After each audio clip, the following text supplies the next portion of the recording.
بعض خلکو الله له چیلنجونه ورکړي دي، هغه به الله جل شانو د خلکو په مخ کې بیا شرموي. بعض خلک الله جل شانو له چیلنجونه نه ورکوي، ګناهګاري خو چیلنجونه نه ورکوي.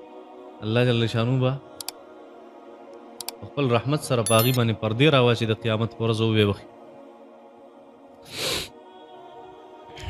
دی وایي چې آیا زر زر اودس کول جایز دي که نه؟ مکروه لیکلي دي فقهای کرامو چې زر زر اودس نه دي کول پکار. د هغې وجه دا ده چې ته په تادی کې زر زر اودس کې نو کېدی شي ځایونه د نه وچ پاتې شي، نو نقصان به وکړي. خان مکروه یې لیکلي دي. فتاوی عالمگیری کې علماء کرامو دا خبره ذکر کړه.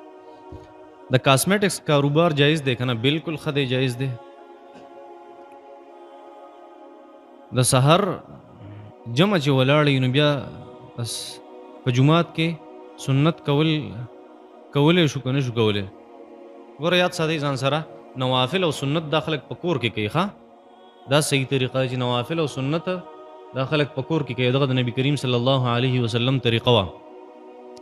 او که بیا هم یو سړی راغی جماعت ته د سحر جمع ولاړه وه، لکه په جماعت کې داسې ځای چېرې په هغې کې انسان د امام قرائت نه اوري، نو هلته بیا دله سنت کول پکار دي، په شرط دی چې ته پته چې زه به د اخري رکعت اخري قاعده رالاندې کړم. او که داسې نه یا د امام قرائت اوري او یا د ته پته چې یاره اخري قاعده نشم رالاندې کولی، نو بیا د سنت پرېږدي. ښه، صحیح ده. لکه الله جل شانو قرآن کې سورة اعراف کې فرمایي اذا قرئ القرآن فاستمعوا له وانصتوا، چې کله امام قرائت کوي بیا خاموشي اختیار کوي. ښه، پوهېږئ څه اختیار کوي؟ خاموشي. دلته امام صاحب هم لګیا هلته تا خپله باجم سټارټ کړي، دا خوند نه کوي. د ماسوتن مونځ به په سفر کې څنګه کوو؟ بس فرض به صرف 2 رکعات وکړي او نور مونځ به وکړي. ښه، که ټایم د سري سنتو که ښه خبره ده، سنت په منزله بیا د نوافلو شي، ثواب دی پکې. 2 رکعات فرض به وکړي او 2 سنت به وکړي او وتر به کې، ځکه وتر خو مستقل مونځ دی. او که چېرته په امام پسې ولاړې بیا به یې پوره کې. زه په دوبۍ کې کار کوم، عالم دین یم. ښه دی وایي چې څوک تپوس کوي، خو خپل علم رانه هېر شوی دی. ستاسو ویډیوز مې وکته، نور مې شوق راچوت شو، دوباره زه داسې کولی شم که نه؟ دا خو آسان کار دی. بس ځان لږ محنت وکړه، پاکستان کې ځان سټ کا، بیا علم وکړه، ښه واپس تازه که، بس مطالعه کوه، چېرته درس تدریس شروع کړه، بس ټیک به شي په خپله باندې. ښه، دا خو هېرېږي چې دا نه اړی. د دین اسلام 4 اصول دي: قرآن، حدیث، اجماع او قیاس. قرآن او حدیث خو پیژنو، خو اجماع امت او قیاس څه ته وایي؟ قرآن او حدیث. اجماع امت دې ته وایي چې یو مسله کې د امت معتبره خلک، چوت خلک راجمع شي او یو فیصله وکړي د مسلې، دې ته اجماع امت وایي. او قیاس دې ته وایي چې کله یو مسله هغه واضحه په قرآن او په حدیث کې نه، او نوې مسلې او په دغه مسله کې یو علتي هغه په قرآن او په حدیث کې په یو بله مسله کې می، او د دې او د هغې حکم ته یو شان بیان کوي، ته قیاس وایي. ښه، که یو سړی جنوب او د سحر د اذانه پورې د غسل مؤخر کې نه پدې د ګناهګاري کې بالکل نه ګناهګاري، خو اسې دا د طبیعت خلاف ته پاک خلک هغه داسې نه خوښوي. ښه، چې په ګندګۍ کې پراته وي. قضا شوي منځونه به ترتیب سره کوي که بې ترتیبه هم کولی شي. که 5 منځونه د 5 نه زیات نه بیا په ترتیب سره کوي، که شپږ کېږي نو بیا بې ترتیب هم کولی شي، ترتیب ساقط شي. ښه، ختم شي. ما خوب لیدلی په خپل خوب کې د خپل استاز لاسونه مې ښکل کړي، او زه د مدرسې او طالب علم یم. د دې څه تعبیر دی او دې څه مطلب دی؟ د دې مطلب دا دی چې الله جل شانو به تا ته ادب او علم نصیب کوي. ښه، دا یې مطلب دی. کاروبار بالکل ټپ شوی دی او رشتم نه ملاویږي، ست دعا او وظیفه راته وښایه. یاره بس کاروبار خو بس محنت کوو، بشو دی بل کار دپاره محنت کوه. محنت چې سړی کوي بیا دا ټول څیزونه ملاویږي. البته د وظیفې او د دعا ویلي دي، د رشتې دپاره دا دعا وایه د سورة فرقان اخره کې ربنا هب لنا من ازواجنا وذریاتنا قرة اعین، دا دعا وایه. ښه، او بل د کاروبار دپاره، نو کاروبار دپاره محنت کوه او سورة مزمل د هغې تلاوت کوه. ښه، کوم سړی چې سورة مزمل تلاوت کوي روزانه، الله جل شانو د ته مالداري نصیبه کوي، که هغه د زړه مالداري او که هغه ظاهري مالداري. که دی مالدار هم نه، زړه مطمئن که پیسې او که پیسې نه. ښه، د صفوان صفوان نوم دل څنګه دي او زوحان سمانه ده او د صفوان سمانه ده؟ صفوان خو کاڼي ته وایي، کاڼي ته. صفوان نوم دل درست ټیک دي او د زوحان ما ته پته نشته زوحان څه ته وایي. دا خو ما ته د عربۍ ټکی نه ښکاري. څه وظیفه راته وښایه چې زه مالدار شم او نوکري م راته زر میلو شي. کم قوم چې د نوکرۍ سوچونه کوي که نه دی همیشه نوکرانی ښه بیا. کم قوم چې د نوکرۍ سوچونه کوي دی همیشه نوکرانی دی چېرته مشران نشي جوړېدی. دا په ما ډېره بده لګي دا خبره چې څوک ما ته وایي نوکرۍ دپاره ما ته دعا وکړه. صحیح ده؟ نو نوکرۍ ما سره څه حل نشته، ځان له څه غم د هغې وکړه ښه. او بله دا چې ته مالدار شي نو مخکې مې درته وي صورت مزمل تلاوت کوه او محنت کوه ښه. د خپل کاروبار د مسلمانانو چې کوم بیسک د معیشت ذریعې دي هغه دوه دي، یو تجارت ته یو زراعت ته. نوکري خو سره د دین اسلام په تصور کې سره دا تصور نشته د دین اسلام د نوکرۍ. کم ځای کې چې قرآن او حدیث نوکري ذکر کړي څه مجبوریت تحت ذکر کړي، څه مجبوریت تحت ذکر کړي. حضرت یعقوب علیه السلام د خپلو ماماګانو مزدوري وکړه، ګډې بیزې وله سره ولې وي د څه مجبورۍ د وجې. حضرت موسی علیه السلام د حضرت شعیب نوکري کړې وه علیه السلام د څه مجبورۍ د وجې. هجرت یې کړی و، خپل ځای نه تللی و. نو د مجبورۍ په حالت کې قرآن او حدیث نوکري ذکر کړې ده. د دې نه ما سوا ما ته چېرته نه دي میلاو شوي چېرته قرآن او حدیث کې نوکرۍ تذکرې.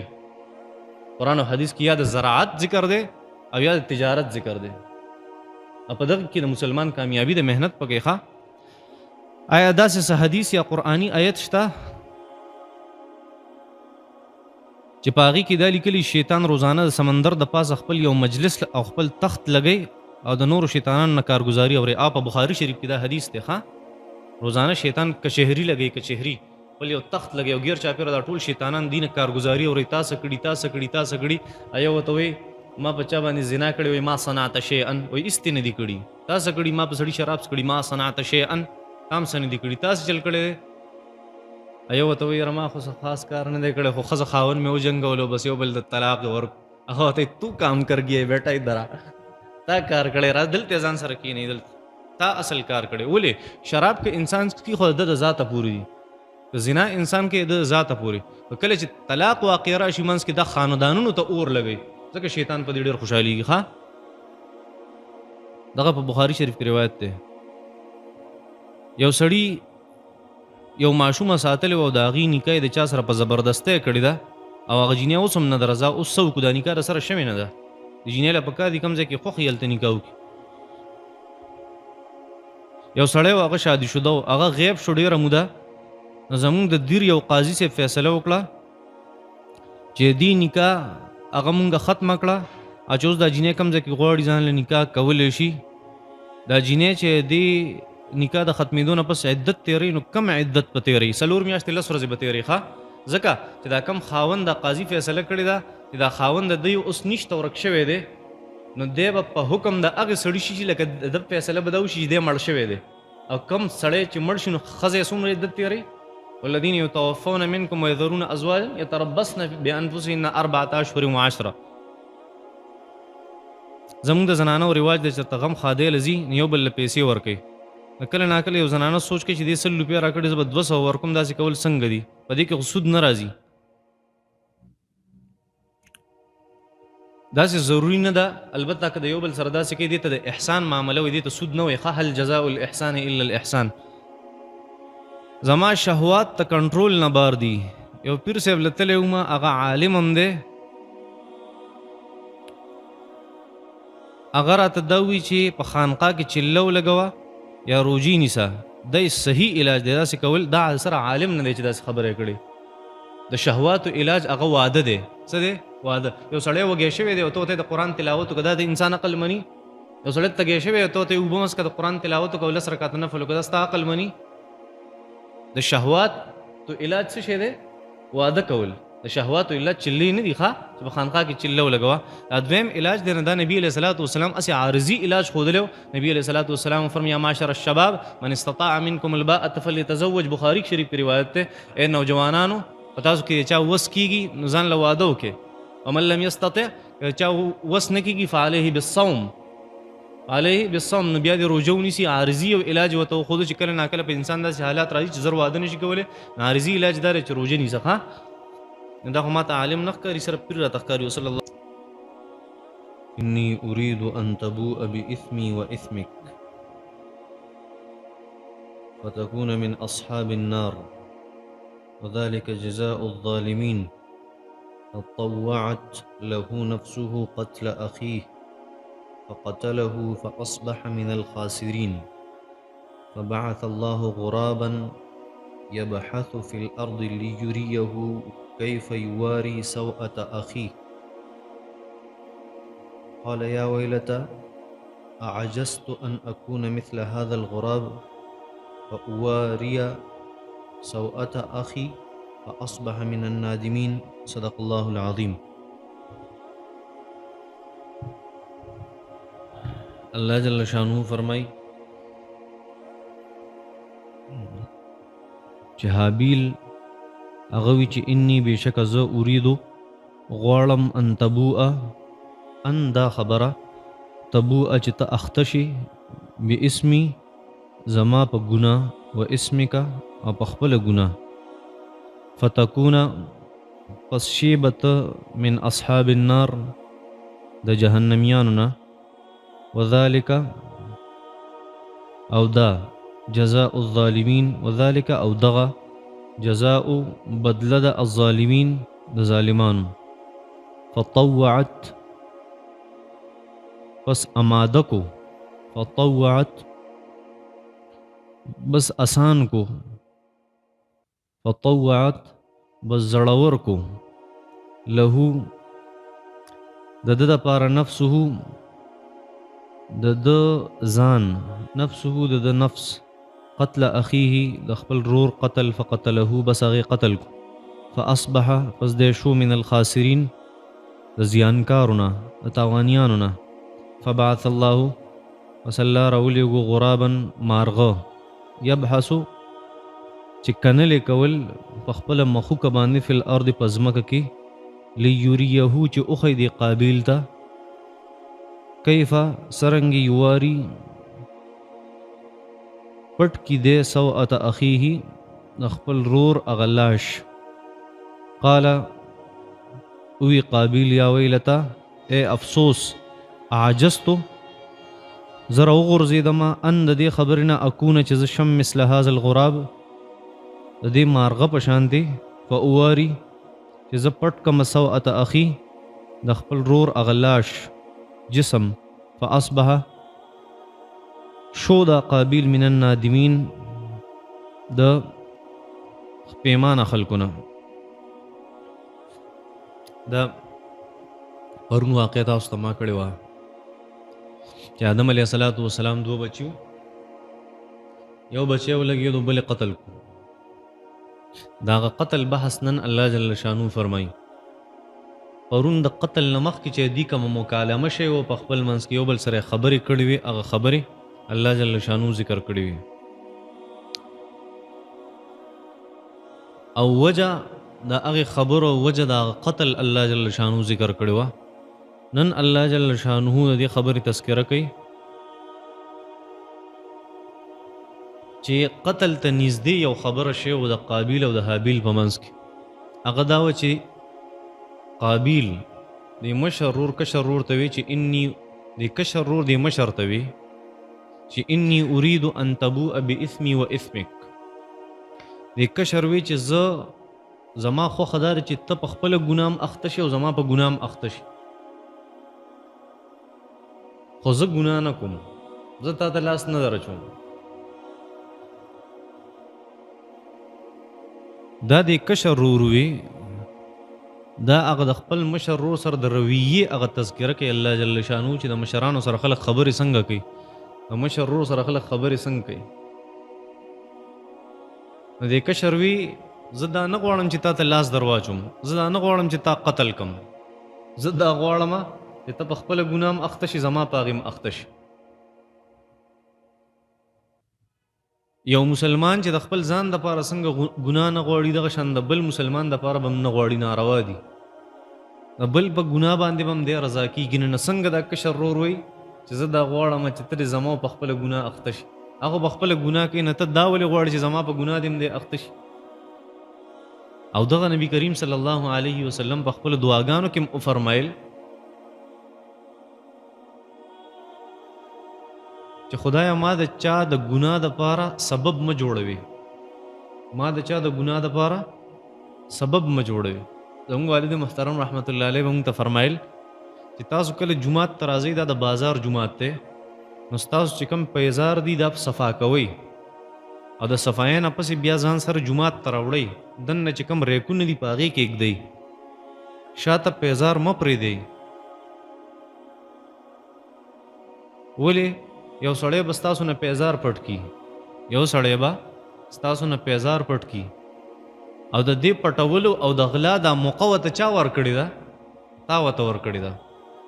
نه ته د هغه دپاره سبب او ذریعه د ګناه جوړه شي. او نبی علیہ السلام فرمایل چې خدای ما د چا دپاره د ګناه سبب مه جوړوي چې زما د وجې نه یو انسان ګناهګار شي. خدای داسې مه کوي. نو دلته حابیل څنګه وایي چې خدا چې خپل مشر ورور ته وایي چې انی اريد ان تبوء باثمی و اثمک، زه دا غواړم چې ته په خپله ګناه مخته شي او زما په ګناه م اخته. د دې څه مطلب دی؟ د دې مطلب دا دی چې مشر ورور وي چې زه تا قتل کوم، نو کشر دا خبره کوله چې ګوره د قیامت په ورځ به الله جل شانو یو کوټ او یو عدالت په لګوي. الله جل شانو په هغې کې به د خلکو فیصلې کوي. نو دوه قسمه خلک به یې په هغې کې، یو ظالمان یو مظلومان، یو ظالمان یو مظلومان. نو کم خلک چې ظالمان دي هغه به هم الله راولي، په چا چې ظلم کړی هغه به هم الله جل شانه راولي. بیا به الله جل شانه چې دا چا ظلم کړی دی د ده د نیکو نه به الله جل شانه رالي او دې مظلوم ته به ورکوي. دا نیکي نه دي، نیکۍ چې څومره دي دا ښه کارونه چې کړي دا به رالي او دې ثوابونه به چاله ورکوي؟ دې مظلوم ته به ورکوي. بیا به د ده چې کوم نیک کارونه هغه به ختم شي، نیک کارونه او سر نور نشته. الله اوس څه وکړو؟ اوس ته دې مظلوم ګناهونه راوالی او په دې ور واچوئ. څه به وایي؟ د دې مظلوم چې کوم ګناهونه یې دا راوالی په ور واچوئ. نو د کشر ورور ته دا خبره کوله چې د قیامت په ورځ به ګورې ته زما په ګناه هم اخته شي او په خپله ګناه به هم اخته شي. ته خو به ما قتل کې دا د یوه ګناه، بیا د قیامت په ورځ ما که چېرته ګناهونه کړي نو هغه هم الله جل شانو په تا باندې در واچوي. انی اریدو، زما اراده دا ده ان تبوء باثمی و اثمک، چې ته به اخته شي زما په ګناه او په خپله ګناه م، خو زه ګناه نه کومه. دا مطلب دی. ښه بیا الله جل شانو فرمایي فتکون من اصحاب النار، دو ته نصیحت کو دی کشر ورور چې ګوره ته به بیا جهنم ته لاړ شي، زما ګناه م په سر والې او خپله ګناه دې وي، نو ته به جهنمیانو نه الله جل شانو به دې جهنمي وګرځئ. وذلک جزاء الظالمین، ځکه کوم خلک چې ظلم کوي الله جل شانو هغې له جهنم ورکوي، دا د هغې بدله ده. فطوعت له نفسه، فطوعت زړور کو له نفسه، د ده دپاره خپل نفس، د نفس خواهش یو چې دا خپل رور وجنم. هغه خپل نفس ګوره یو خبره ځان سره یاد، الله جل شانو فرمایي دې یو مضبوطه اراده وکړه چې زه خپل رور وجنم. او کم انسان چې د ګناه اراده کوي که نه او څونه مضبوطی دا اراده، الله جل شانو دې ته ګناه دومره اسانوي. دا د الله قانون دی. الله نه غواړي چې زما بنده دې یو ګناه وکړي، خو چې کله دې ګناه شروع کړي او د هغې پخته عزم وکړي، پخته اراده وکړي، مضبوطه اراده وکړي، بیا الله جل شانو دې ته د ګناه لارې هم اسانوي. الله جل شانو فرمایي چې د مضبوطه اراده کړو نو فطوعت له نفسه قتل اخي، د داغه نفس دته د خپل رور دا قتل ډیر آسان. انسان چې د یو څیز بار بار اراده کوي زه به داسې کوم داسې کوم داسې کوم او پوره پلانینګ یې وله کړي، نو خو بیا هغه ته هغه څیز آسان شي. نو الله جل شانو هم په هغې کې اخته کي چې وانما لامرئ ما نوی، د هر انسان دپاره هغه څه دي چې بس د اراده او نیت وکړي. الله جل شانو که د دنیا نیت کوي الله دنیا ورکوي، که د آخرت نیت کوي آخرت، که د ښځې نیت کوي ښځه ورکوي، که د مال نیت کوي الله مال او دولت ورکوي. انا عند ظن عبدي بي، الله جل شانو فرمایي زه د خپل بنده د ګمان سره یم چې دی په ما څنګه ګمان کوي حق ته ورپرېږدم. الله فرمایي که دی د ګناه اراده کوي الله فرمایي زه ورپرېږدم، مه کوه چې کوي. الله جل شانو فرمایي د دې اختیار دی. نو ما ورته قانون ښودلی دی، د قانون خلاف ورزي کوي نیسم به، د قانون خلاف ورزي نه کوي الله جل شانو فرمایي جنت په ورکوم. نور په دنیا کې اختیار د ده دی، دی مې پرېښی دی، خام نو فطوعت خیستک آسان کو لهودت نفس خپل نفس، یعنی فطوع زړور کو دے خپل ځان قتل اخیه د خپل رور قتل تا فقتله نو دے قتل کو د خپل رور قتل کو فاصبح من الخاسرین. بیا وروسته سخ الله جل شانو فرمای فاصبح دے شو من الخاسرین تاوانیان رور او هغه مړ کو او دنیا خو برباد شو. هغه دا چې خپل والدین هغه ژوندیو حضرت حوا حضرت آدم علیهم السلام هغه ژوندیو هغه هم خفه کړه نو هغه خفه کړه قتل یې مو کو مور پلار خفه کول دا خو اصل تبعید. نبی علیہ السلام فرمای رضا الرب فی رضا الوالد وسخط الرب فی سخط الوالد. خپل پلار خفه کول دا الله خفه کول دی، خپل پلار رضا کول دا الله رضا کول دی. خپل والدین دنیا هم تبا شو هغه د خپل ځان نه لري کو او آخرت هم تباہ و برباد شو چې قتل کو او لومبه قتل کړو حضرت آدم علیہ السلام دی وشي اول من سن القتل لومبه چې قتل ایجاد کړو کنه هغه دغه انسانو. نو اوس د قیامت پر رسونه قتلونه کیږي دا هغه پس میټر سٹارټ ته داغه پکې پوره حصہ ده. زکه زکه نه کله بار بار دا خبر کوم یاد ساتي ګورې ځان د دس ګنا نه بچ کوي چې هغه ګنا لومبه ګناي زکه دغه ګنا چې ستانه پس سو کوم کوي ته په هغه کې د برابر حصہ داری برابر حصہ دے دا پکې که هغه دروغي یو قسم د دروغي او یو کاروباري هغه یو ټیکنیک د دروغو مجستانه په سوک کوي کنه دروغ وي خله غلطي غلط سوچ والی او تا هغه سوچ او هغه خلا او خپل کارونه خلکو سره شیر کړه الله جل شانه با د قیامت پورې چې دغه عمل سوک کوي پتا پسې باغ سي سٹارټي څنګه چې یو نیک عمل انسانو کی او سوک هغه ویني او دغه پشن بیا نیک اعمال کوي نو څنګه چې ثواب د ترسي دغه شانته د هغه غلطو کارونو ګناهم د ترسي دا سیخه. الله جل شانه فرمای فبعث الله غرابا بیا الله جل شانه یو مارغه راولګو بیا دل چل نه ورتلو چې دا رور مې مړ کو د سره بو سکوما امام عبدالحق دارمنګي رحمت الله علیه خپل تفسیر کې لیکلي سلوی خرز یو کال وې دای په خپل شا باندې ګرځاو جدا می سي چلو کو دا چلو ته شیطان خود له شیطان یو مارغه راوستو او ګټه چوتک له هغه د اثر پیو بس هغه د پاسې دونو دوی څه چل خراته خودو رب د قتل نومي اوریدل او چل نه ورتلو ولا شیطان وته چلو خودو د خبره اسانه شو او بیا خدا اسم اراده کړی و بیا چې سړی قتل کو بیا ول چل نه ورته چې سره بوس کوم نو پشا باندې ګرځو ډیر ورځي. امام رازی رحمت الله علیه سل کال لیکلی امام عبدالحق دارمنګي رحمت الله علیه سلوی خرز یو کال لیکلی یو کال سل کال ما سل کال یاد غلط شو سل کال نه یو کال امام رازی رحمت الله علیه ذکر کړی یو کال دا ګرځو